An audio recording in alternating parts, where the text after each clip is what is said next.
नमस्कार दोस्तों, स्वागत है आप सभी का आज के सेशन में। हम चर्चा करने वाले हैं मध्य प्रदेश लोक सेवा आयोग द्वारा निकाली गई सहायक कुल सचिव या असिस्टेंट रजिस्ट्रार की वैकेंसी के बारे में।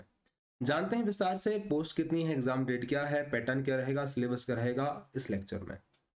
आगे बढ़ने से पहले आज बता दूं कि 26 जुलाई है और कारगिल विजय दिवस है। मंथनशाला की तरफ से अमर सपूतों को सत सत नमन।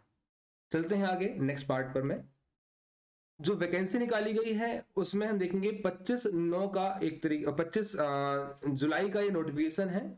विज्ञापन क्रमांक हम लोग देख सकते हैं यहाँ पर। मैं ये आवेदन भरने की अंतिम तिथि है 25 अगस्त और पेपर जो होगा 25/9 को होगा। देखो 25 का बड़ा शानदार इन्होंने मेल बनाया हुआ है 25 सितंबर को। वैकेंसी के अकॉर्डिंग बात कर लेंगे। सहायक कुल सचिव के कुल 13 पद की यहाँ पूर्ति की जाएगी। इनके लिए आवेदन आमंत्रित किए जा रहे हैं। जो एजुकेशनल रिक्वायरमेंट है मिनिमम उसमें आपके 55% होना चाहिए। पीजी के लिए पीजी में 55% यहाँ होने चाहिए। दूसरी बात करेंगे यहाँ पर मैं रोजगार पंजीयन होना चाहिए। ऐसा पहले तक होता था, लेकिन इंटरव्यू के पहले तक मध्य प्रदेश के मूल निवासियों को रोजगार पंजीयन हो, और जो बाहरी या अन्य राज्य के लोग हैं उनके लिए यहाँ पर मैं अलाउ या मान्य नहीं किया गया है। इसकी आवश्यकता नहीं है। अभी हाल ही में कोर्ट का विवाद हुआ था, उस चक्कर में यहाँ पर इसको बात को डाला हुआ है। ठीक, जो लोग यहाँ अभ्यर्थी किसी न किसी गवर्नमेंट डिपार्टमेंट में काम कर रहे हैं या जॉब में हैं, तो उनके लिए अपने जो भी डिपार्टमेंट है उससे नो ऑब्जेक्शन सर्टिफिकेट का यहाँ लाना जरूरी है। ठीक, वो भी यहाँ रिक्वायर्ड रहेगा। ये आपका गांव में दिया हुआ है। आगे चलेंगे यहाँ पर में जो आवेदन है वो स्वीकार किए जाएंगे 6 अगस्त से लेकर के 25 अगस्त तक में। दूसरी बात ध्यान रखना है यहाँ पर में आवेदन भरने के साथ साथ जो कोई गलती ऐसी हो जाती है त्रुटि सुधार, तो 27 अगस्त तक आप यहाँ त्रुटि सुधार कर सकते हैं। त्रुटि सुधार के लिए 50 रुपए एक्स्ट्रा दिए जाएंगे, मतलब लिए जाएंगे आपकी तरफ से। वहीं चलेंगे अगला कि भाई जो पेपर होगा वो आपका ऑब्जेक्टिव मोड पर होने वाला है, ओएमआर सीट पर। मतलब कि ये रहेगा आपका कैसा ऑफलाइन पेपर 25/9/2022 को, 25 सितंबर को। दूसरी बात, सेंटर इसके दिए गए हैं 4। इंदौर, भोपाल, ग्वालियर और जबलपुर 4 सेंटर हैं। और जो पैटर्न यहां पर में सिलेबस दिया गया उसके अकॉर्डिंग पेपर होगा। ठीक, यहां ध्यान रखेंगे प्रवेश पत्र मिल जाएंगे 19/9, मतलब कि 19 सितंबर के आसपास में आपको यहां पर में प्रवेश पत्र मिल जाएंगे। आप लोग आसानी से डाउनलोड कर सकते हैं। बड़ी अच्छी बात तो यहाँ प्रॉपर कहते हैं भाई पेपर के लिए। रिजल्ट बस पूरे हमारे नहीं आ पाते टाइम पे, लेकिन उम्मीद करें कि आ जाएंगे आपके रिजल्ट भाई। अब चलते हैं भाई, कुछ यहाँ पर मैं वांछनीय अर्हता की बात की गई है, वो उसमें हमने देखा 55% बेसिक रिक्वायरमेंट है। वहीं चलेंगे इनके बाद में आगे कि भाई टोटल कितने पोस्ट हैं। तो सहायक कुल सचिव या असिस्टेंट रजिस्ट्रार के लिए इन्होंने 13 पोस्ट बुलाए हुए हैं। 13 पोस्ट ध्यान रखिए यहाँ पर में, जिनमें 4 हैं अर्बन के, एससी के हैं 2, एसटी के हैं 3, ओबीसी के हैं 3 और ईडब्ल्यूएस के 1। इन अर्बन 4 में से 1 है महिला के लिए, एससी में से 2 में से 1 महिला के लिए, एसटी में 3 में से 1 महिला के लिए और ओबीसी में 3 में से 1 है महिला के लिए। ईडब्ल्यूएस में कोई भी महिला के लिए पद नहीं है। इसी प्रकार से जो दिव्यांगजन है उनके दृष्टिकोण से तो ओएच मतलब की बात करेंगे ऑर्थोपेडिक या जो अस्थि बाधित है उनके लिए कोई पोस्ट नहीं है। विजुअली हैंडिकैप मतलब कि दृष्टि बाधित के लिए कोई पोस्ट नहीं है। वहीं चलेंगे आपका हियरिंग हैंडिकैप्डनेस या आपके जो श्रवण दिव्यांगता है उनके लिए यहाँ पर में एक पोस्ट रहेगी। और जो एमडी मतलब कि मल्टीपल डिसेबिलिटी के लिए कोई पोस्ट नहीं है। तो कुल 13 पोस्ट यहाँ बुलाए गए हैं। ठीक, पोस्ट का नाम है सहायक कुल सचिव, असिस्टेंट रजिस्ट्रार और उच्च शिक्षा विभाग में यह शामिल किया जाता है। वहीं चलेंगे राजपत्रित अधिकारी की श्रेणी होती है 2nd ग्रेड का, और डिप्टी कलेक्टर रेंज की पोस्ट उसमें मिल जाती है, मतलब 5400 ग्रेड पे आपका रहेगा। हाथ में आपके 54,000 के समथिंग समथिंग में मिलना स्टार्ट हो जाएंगे। ठीक, कार्य क्या रहेंगे भैया, विश्वविद्यालय संबंधित प्रशासनिक कार्य यहाँ आपसे करवाए जाएंगे। ठीक, बेसिक रिक्वायरमेंट में बात करेंगे जो अर्हता है वो उसमें आपका 55% आपका पीजी में होना चाहिए, पोस्ट ग्रेजुएशन में। ठीक, स्नातकोत्तर उपाधि की बात की गई है। इनके अलावा चलेंगे अगला, तो कुछ पद में परिवर्तन बाद में किया जा सकता है। संख्या में वृद्धि और कमी जो भी है वो आपका लिखित परीक्षा के परिणाम के पूर्व तक की सकती है, ये बात कही गई। मतलब कि और यहाँ बढ़ाए जाने के लिए बात कही हुई है। बढ़े हुए पदों के लिए अतिरिक्त आवेदन प्राप्त नहीं किए जाएंगे, ये इन्होंने फिर से बोल दिया है। ठीक, लेकिन ऐसा समय समय पर इन लोगों ने बढ़ाते गए, चलो बात अलग है। ठीक, इनके अलावा अब चलते हैं नेक्स्ट पार्ट पर। मैं पहले 2 साल यहाँ पर परिवीक्षा मतलब प्रोविजन पे रहेंगे, बाद में फिर आपका परमानेंट बेसिस पर हो जाएंगे। वहीं चलते हैं यहाँ पर निहरता है, मतलब कि कुछ रिस्ट्रिक्शन भी हैं। ऐसे कैंडिडेट जिनसे महिलाओं के विरुद्ध किसी अपराध का दोषित ठहराया गया हो, किसी भी सेवा या पद पर नियुक्ति के लिए पात्र नहीं है। मध्य प्रदेश सिविल सेवा सेवा के समान शर्त नियम 1961 ये कहता है। वही बात करेंगे, जहां किसी भी उम्मीदवार के विरुद्ध न्यायालय में ऐसे मामले लंबित हैं तो उनकी नियुक्ति का मामला भी आपराधिक मामले का अंतिम निश्चय जो लास्ट फाइनल डिसीजन है तब तक लंबित रखा जाएगा, फाइनल उन्हें पोस्ट नहीं दी जाएगी। इनके अलावा ऐसे लोग जिनके 26 जनवरी 2001 को या उसके पश्चात से 3 बच्चे हुए हैं, ध्यान रखने के पास में 3 बच्चे, 2 बच्चे चल जाएगा। मध्य प्रदेश की जो आपकी 2 चाइल्ड पॉलिसी वाली जो आपका एक तरीके से आया हुआ था जनसंख्या नीति, उसका यहाँ पालन करने की बात कही गई है। तो जिनके 3 बच्चे हैं वो यहाँ पर में नियुक्ति के पात्र नहीं है।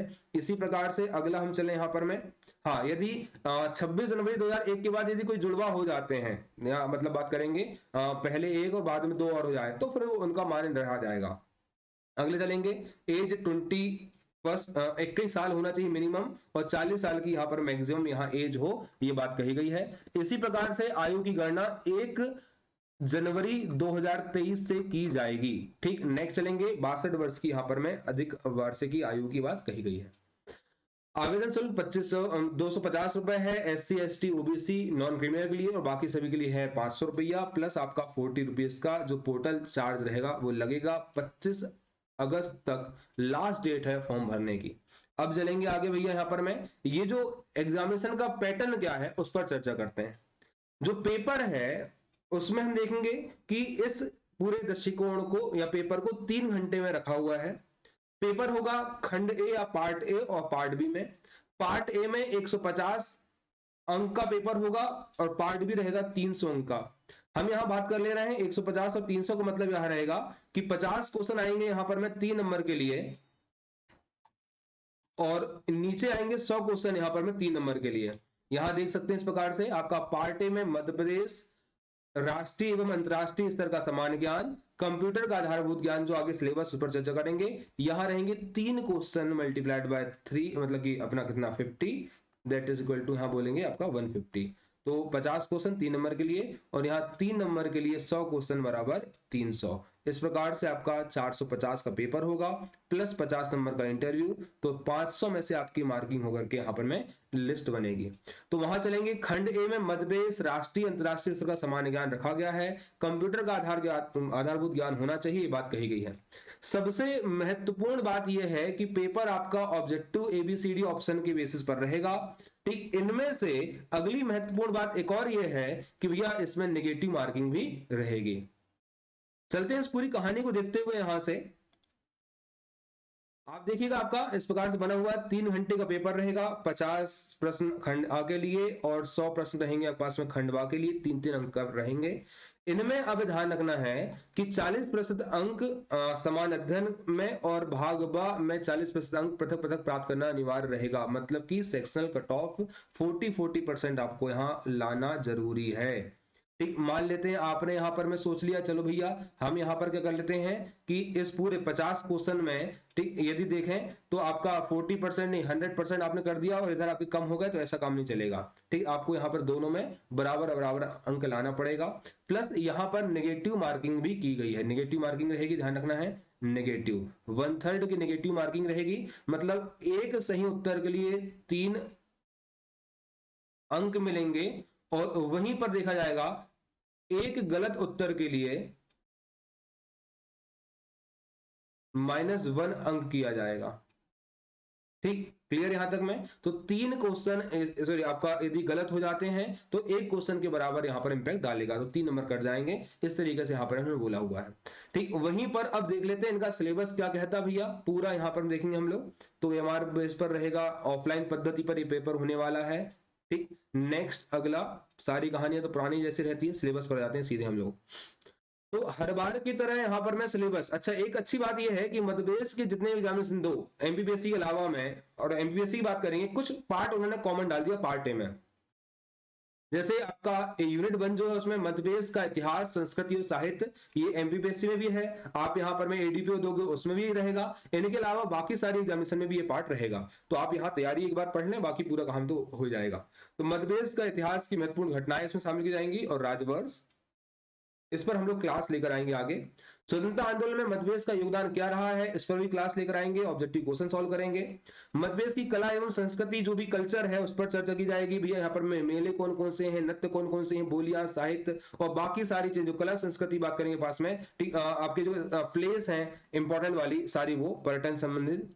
मतभेद की जनजातियां और उनकी बोलियां, इससे रिलेटेड क्वेश्चन रहेंगे। त्योहार, लोक संगीत, लोक कलाएं, ये इससे रिलेटेड क्वेश्चन है। साहित्यकार, उनकी रचनाओं से रिलेटेड क्वेश्चन रहेंगे। पर्यटक स्थल और प्रमुख व्यक्तित्व। तो जितना पार्ट है पूरा पास में कल्चर में, हिस्ट्री में ये रख लिया जाएगा।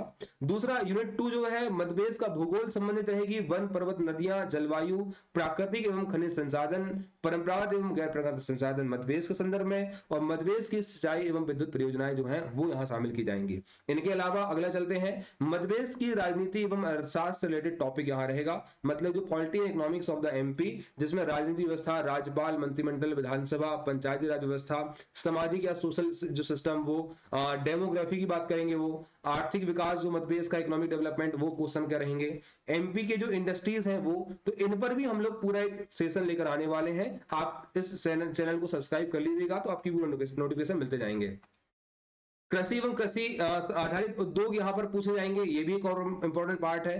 प्लस हम बात करेंगे अंतरराष्ट्रीय, राष्ट्रीय और मतभेद की महत्वपूर्ण समसामयिक करंट अफेयर की घटनाएं, ये पूरा पूरा करंट अफेयर है। प्लस स्पोर्ट्स जो हमारा एमपी का है वो इंक्लूड कर लिया जाएगा, और वर्ल्ड लेवल का। प्लस इसके बाद चलेंगे मतभेद के चर्चित व्यक्तित्व एवं स्थान जो अभी रिसेंटली रहे वो भी यहाँ पूछ ली जाएंगे। कल्याणकारी योजनाएं हैं, खेल प्रतियोगिताएं, पुरस्कार की बात करें या समसामयिक घटनाएं, सारा पूरा करंट अफेयर इंक्लूड किया जाएगा। और 5th यूनिट में है सूचना संचार प्रौद्योगिकी, इलेक्ट्रॉनिक्स, कंप्यूटर, सूचना संचार प्रौद्योगिकी, रोबोटिक्स, आर्टिफिशियल इंटेलिजेंस या cyber security, e governance, internet and social networking sites और ई कॉमर्स से रिलेटेड क्वेश्चन। जितने भी क्वेश्चन पहले आ चुके हैं एमपीपीएससी के पार्ट पर, उनको मैं सॉल्व कराऊंगा। इनके अलावा जो महत्वपूर्ण पार्ट है उनको भी यहां लेकर मैं आऊंगा। आगे चलते हैं, इसके बाद में नेक्स्ट पार्ट रहेगा कि जो पार्ट बी है, अच्छा ये तो इंग्लिश में हो गया इसका सेम।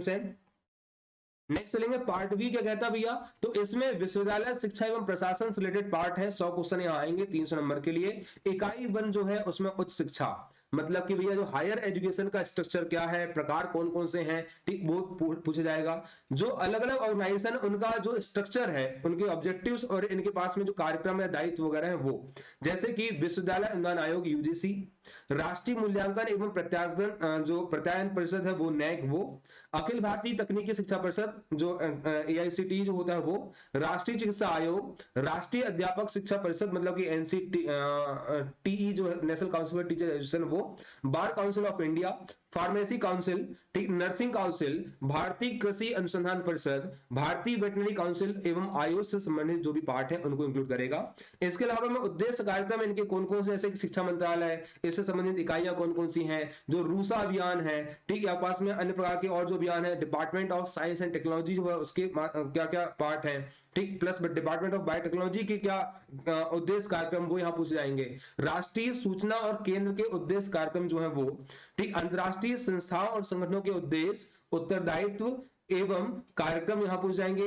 यूनाइटेड नेशंस एजुकेशन जो अपना अपना नाम मिलेगा यूनेस्को, यूनेस्को है ना, United Nations education scientific and cultural organisation, Commonwealth learning programme जो है, यूनिसेफ, एशियन डेवलपमेंट बैंक, विश्व बैंक जैसे अन्य अदर प्रकार के जो ऑर्गेनाइजेशन है वो पूछे जाएंगे।